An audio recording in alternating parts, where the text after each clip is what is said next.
The principle of play of defending against the overload now. Yeah. Good stuff. And that is? To slow the play down and try and wait for your teammate to get back and always make them play out wide. Brilliant, good stuff. Okay, that is the end of Kurt's logbook 4. We're now halfway through, we only have 4 more left. Okay, this is Kurt Burton's 27.3, this is logbook 5, over halfway through. It's another training session, and if you want to explain what the objective of this training session was and the name of the tactical skills you were practicing. We were focusing on when to press the ball, triggers to when to press the ball, so if the keeper's touched the ball, then you can't touch it again. If you want to replace that red button with a black one and use the black one as the ball. Good. Like that, yeah. Right, so say if this is a keeper and he's touched the ball, then he can't touch it again. I know that won't work because they're the attackers. Okay, just switch them around. Good. Yeah, that's fine. So there's a trigger when to press. So say if the keeper's touched it, then we know we can't touch it again. So as soon as he's passed to that man, we just all press, and it's literally man for man, all 1v1s. Okay, so why are you pressing so high? Because it's in their third of the pitch, so it's basically a low risk, high reward. Good stuff. So if you're the man next to the ball there, in the yellow, if he did get beaten, as you said, it's low risk, high reward. Mm-hmm. If you start with reward, what's the reward? If you win the ball there, you realistically should score in a 1v1 against the keeper. Okay, so you're pretty much in on goal. Good stuff. And if he does get beaten? Then there is still time for him to recover and win the ball back. Good stuff. And there's still 2, I know we haven't got enough counters, but there's still 2 men behind the ball to try and slow them down. Yeah. Good stuff. So that's a trigger for when the goalie's touched the ball. What happens if the goalie hasn't touched? Say if it's from a throw-in, would you press then? No, you would be close to the man, so as soon as the keeper touches it, you can press straight away, but you won't be pressing. You'll be dropping off. Why? Because they'll be able to play it out, because they have that extra man advantage now, so technically, well, in this scenario, it'll be a 4v3, so they'll be able to play it through you. Okay, brilliant. All around you. Good stuff. How do you feel? Okay, that's what the aim and the outline of the practice was, which is really good, and that's you describe tactically what you have to do. You have to press in the triggers.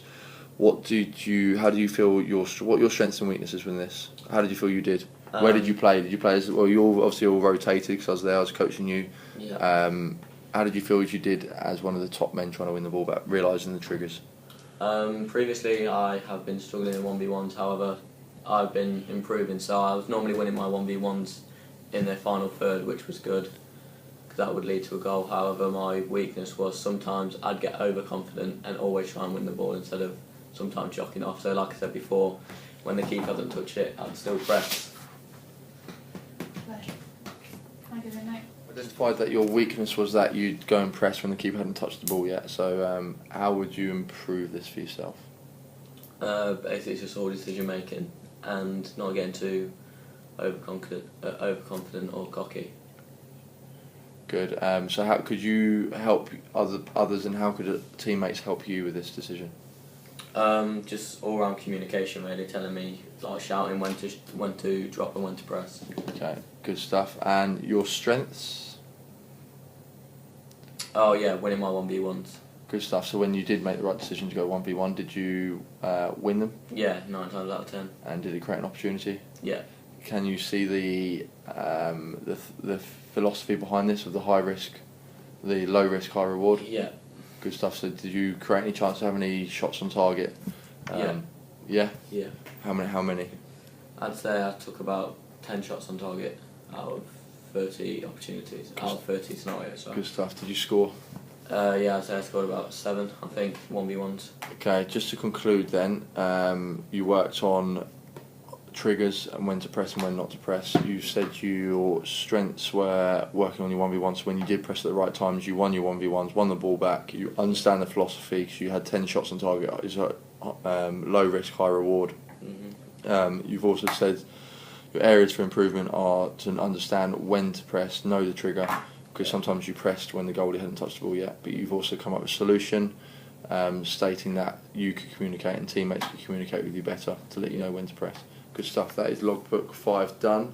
Logbook 6 will soon to be followed. It's Kurt Burton's 27.3 logbook 6.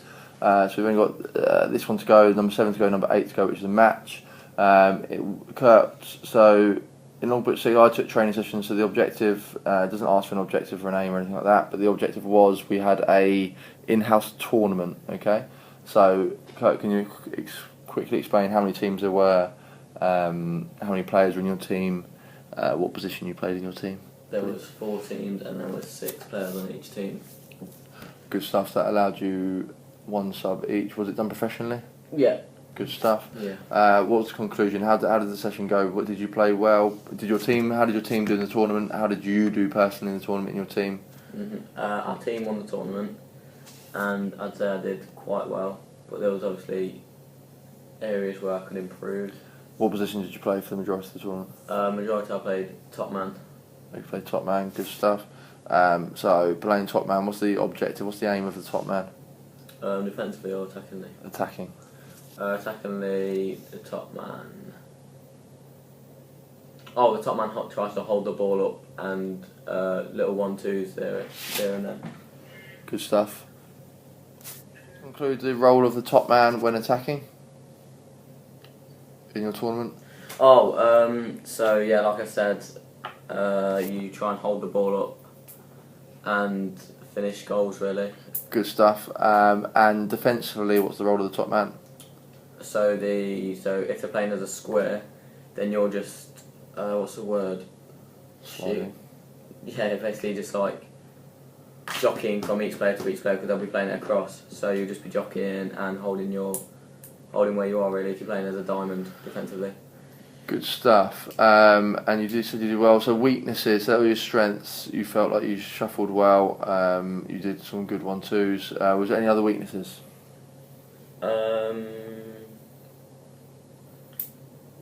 Or areas of improvement for yourself. So did you feel like you scored enough goals? Was your first touch good? Attackingly, I felt like in overload situations I could have gave the ball to my teammate more rather than trying to do it solo.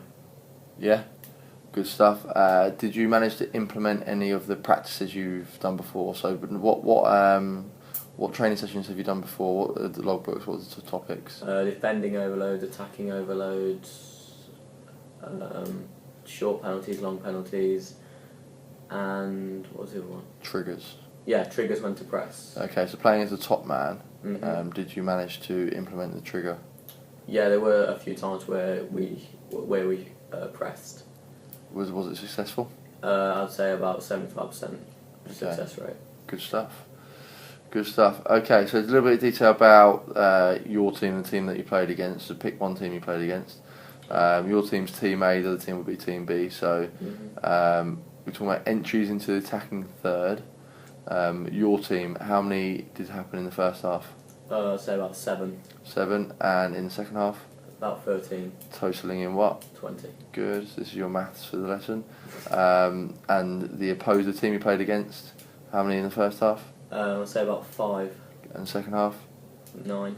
Totalling? 14. Good stuff. So as you just noted there, you had more attacking entries into the final third. What's the score in that game? Did you win the game? Yeah, we won 3-2. Good stuff. So that could be an indicator of why you won the game. You had more attacking entries. Okay, on to the next category. You regained. So we're talking about the triggers here. So you regained possession in the attacking third. You said you had a 75% success rate. Yeah. So in the first half, how many times did you regain possession? I'd say 2 times out of 4. 2 out of 4. Good stuff. And second half? I'd say about 1 out of 4. 1 out of 4. Right. No. Your percentage is slightly off there. Yeah, no wait, 3 out of 4, sorry. 3 out of 4, okay, good stuff. So you're working towards the 75%. So yeah. 2 out of 4 and 3 out of 4, so that's 7 out of 7. It's 5 out of 8 in total. Good stuff. And what about the team against you? Did they win the ball back a few times or not in the attacking third? No, it was quite tidy. They didn't win it back once. They didn't win it back once. So 0 in the first half. Yeah. None in the second half as Yeah. well. So 0 at all. Okay, so that could be another indicator. Effective crosses. So we spoke about 3v2s earlier, attacking. You get the ball out wide, sometimes they have to cross the ball in. Yeah. In your first half for your team, was there some effective crosses? How many? I'd say I was about 4. And second half? About the same, 4. How do you class an effective cross? What, in a... First time match, what's an effective cross? It's your own opinion, you can't be wrong or right. What do you think an effective cross is? A cross where it leads to either a shot on target or where the keeper doesn't catch it. Okay, good stuff. So, for me, where I argue this is that an effective cross, it could be a perfect cross, but the striker hasn't made the right run. Mm-hmm. Would you count that as an effective cross? No, because then you're not communicating well. Okay, because there's been no end product, fair enough, it's a good opinion. How many effective crosses did you have in the first half, did you say? 4 and 4. 4 and 4, so 8 in total. What about the B team, the team you played against? I'd say they had 5 in the first half, then 2 in the second half. Okay, good. As you can see, or hear that the stats bar the crossing, effective crosses, the A team that the Kurt's team played were superior in 2 out of 3 categories, and this led them to win the game. Mm-hmm. Okay, good stuff. That is the end of logbook 6.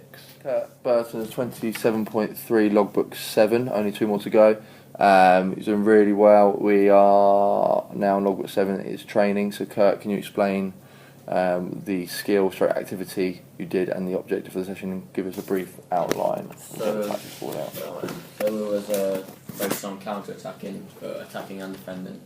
So the Reds would have the ball and they would just be playing it around, basically trying to score.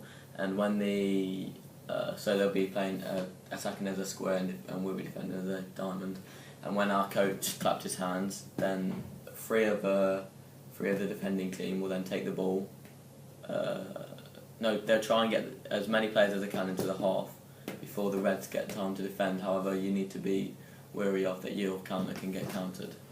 Good stuff. So just to clarify there, when the coach clapped his hands, the Reds had to stop the ball immediately, and the Yellows had to react as quickly as possible, trying to get the players, 3 of their players, into the opposing half. Okay. Mm-hmm. So when going into the opposing half, what are they trying to do? You said they're trying to do it quickly so the other team can't recover. But where are they trying to run? Is there some sort of objective when attacking? What are you trying to do? They're just trying to make the pitch big and basically cause an overload as a 3v2. Okay, good stuff. How did you? Where were you positioned mainly in this in the diamond? This player here. Top man. Okay, good stuff. Do you feel what your strengths? I'd say my strength was that I would pounce on the ball quite quickly, and I'd always make it into their half before they did. However, sometimes I'd get too eager and go too early, meaning that they would counter our counter. Good stuff. So you highlighted there that your strengths were that you'd react very quickly and get the ball back and progress into the opposing half and take up the right positions. But your weakness is that sometimes you did it too quickly, leaving your teammates behind, leaving your defending teammate exposed to the counter of the counter attack. Yeah. Good stuff. So you've done an extract. You've concluded it. Were you happy with the session? Were you happy with the role? Do you feel like you learned in the session?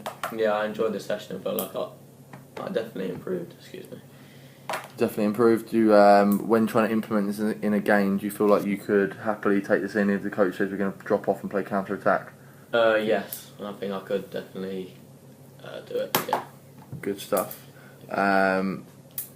Okay, so you did this logbook then asked for a bit of a match analysis at the end. So we turned this into a sort of game stroke match. So the specific skill was counter attack. Mm-hmm. Being able to carry the ball as quickly as possible into the opposing half with your teammates supporting you, or you supporting your teammates. If 5 is excellent and 1 being poor, how do you feel like you did that specific skill? Personally or as a team? You personally, this is. I'll say a 4. A 4, good stuff. And specific technique, so actually dribbling with the ball? Basically, when I get the ball, I try to move as quickly as possible to narrow down the gap, basically. Good, so 5 being good and a 1 being poor, how do you feel like you did for that? I'll say 4 again. Good. Tactical awareness, did you understand tactically what you had to do? How do you feel like you executed it? Yeah, I think I did quite well, but as I said before, sometimes I was too eager and went too early. Good stuff. So what rating? I'd say a 3. Okay, 3, slightly weaker. Your fitness levels, did you struggle fitness-wise? No, I think I was fine. Good stuff. So 5 to 1. What do you? Yeah, 4 again. 4 again. Ability to read the game. Did you understand when to counter?